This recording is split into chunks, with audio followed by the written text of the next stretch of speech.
Hai, Assalamualaikum warahmatullahi wabarakatuh. Perkenalkan, saya Falar Dewan dengan NIM F100220004. Saya berasal dari kelas Assessment Setting Kerja D.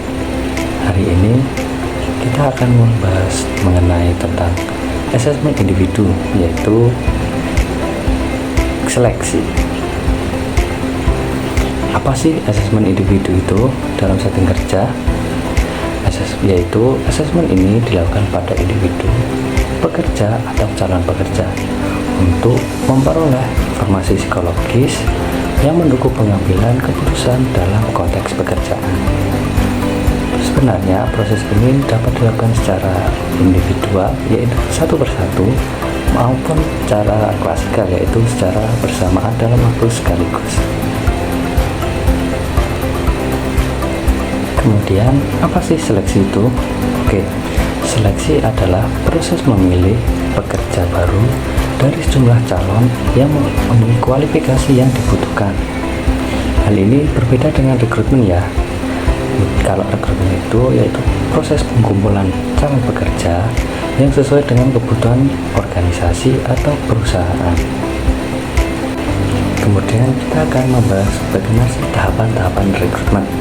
Yang pertama ada analisis kebutuhan rekrutmen karyawan, yaitu langkah pertama setelah menentukan kebutuhan tenaga kerja seperti apa sih yang termasuk dalam jumlah dan kualifikasi yang dibutuhkan dalam perusahaan tersebut. Kemudian yang kedua ada menentukan kualifikasi administrasi yang diperlukan, yaitu mengidentifikasi persyaratan-persyaratan administratif seperti pendidikan, pengalaman, dan keterampilan khusus yang diperlukan untuk posisi tersebut. Kemudian yang ketiga ada publikasi lowongan, yaitu menyebarkan informasi mengenai lowongan pekerjaan melalui berbagai media seperti situs karir, media sosial, atau jaringan sosial. Yang keempat ada menerima berkas lamaran, yaitu mengumpulkan semua berkas lamaran yang telah masuk dari calon pelamar. Dan yang kelima yaitu memasukkan data lamaran ke dalam database. Semua berkas lamaran yang telah diterima akan dicatat dan dimasukkan ke dalam database untuk memudahkan dalam proses seleksi. Yang keenam, menyortir pelamar, yaitu yang memenuhi kualifikasi administrasi, yaitu menyeleksi pelamar yang sesuai dengan kualifikasi administrasi yang diperlukan.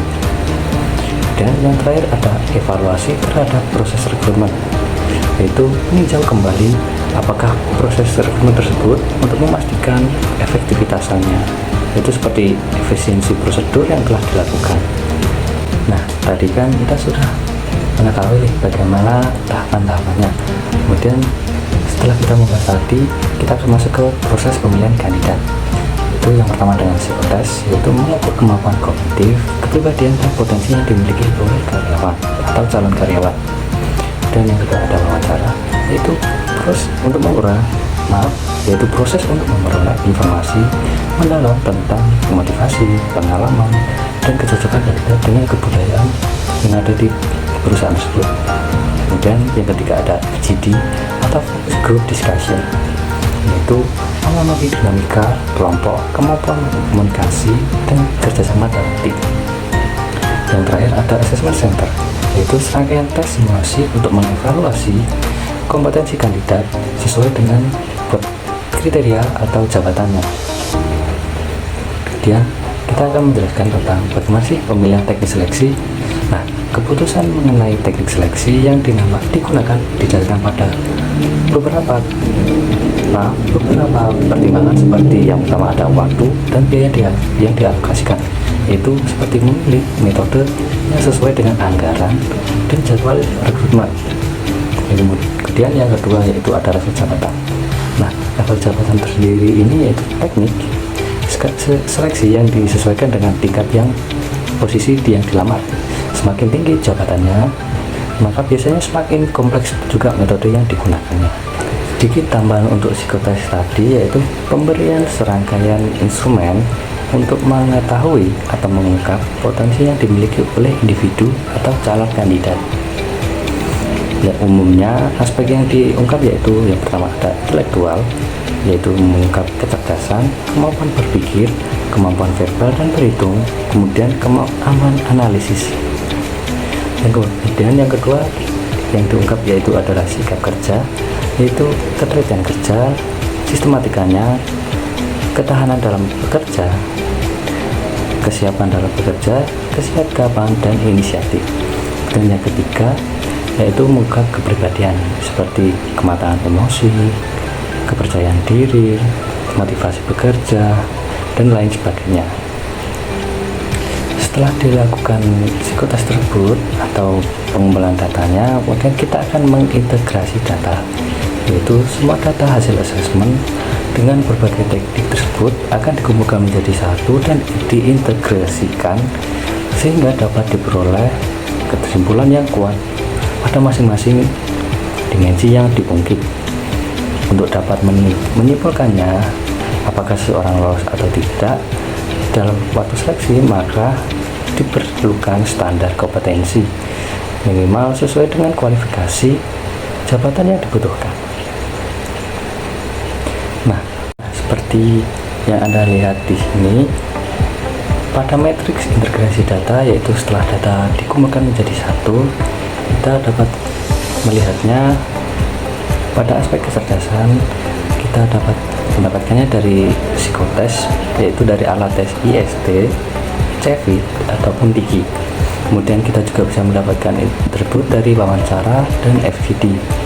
Kemudian pada aspek kedua dalam kemampuan berpikir, kita juga bisa mendapatkannya dari IST untuk psikotes, kemudian kita bisa mendapatkannya dari wawancara dan juga FGD. Begitu pula seterusnya seperti yang tertera pada tabel di atas.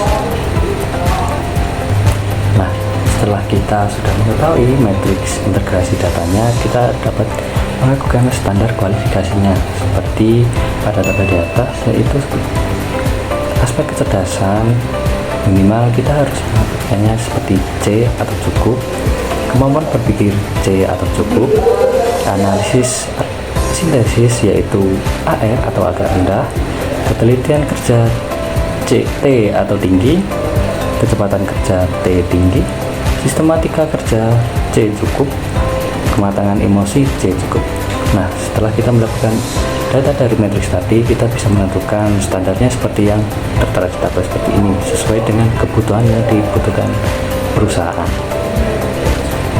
Nah, setelah dilakukan standarisasi tadi, kita dan proses seleksi tadi, sekarang kita akan melakukan evaluasi proses seleksi, yaitu evaluasi yang diperlukan untuk proses rekrutmen dan seleksi sebagaimana bagian dari dalam organisasi atau perusahaan untuk selalu berupaya dalam meningkatkan kinerjanya.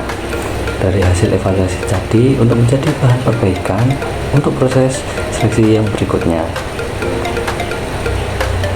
Nah, setelah semua proses asesmen tadi, wajib mengikuti kode etik yang berlaku.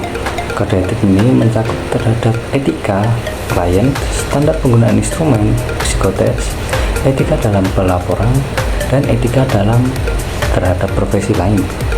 Yang perlu ditekankan dalam instrumen seleksi ini yaitu seleksi psikotes hanya dilakukan psikolog dan ilmuwan psikolog yang berhak menyimpan dan menggunakan data tersebut. Laporan hasilnya seleksi hanya boleh diberikan kepada user, dalam hal ini seperti direksi atau manajer yang berkaitan dengan seleksi. Nah, mungkin itu saja beberapa informasi yang bisa saya bagikan kepada Anda sekalian dalam hal asesmen individu, yaitu tentang seleksi. Mungkin mohon maaf atas kurangnya dalam pemberian informasi atau penyampaian. Saya ucapkan maaf sekali lagi dan terima kasih telah menonton sampai akhir. Wassalamualaikum warahmatullahi wabarakatuh.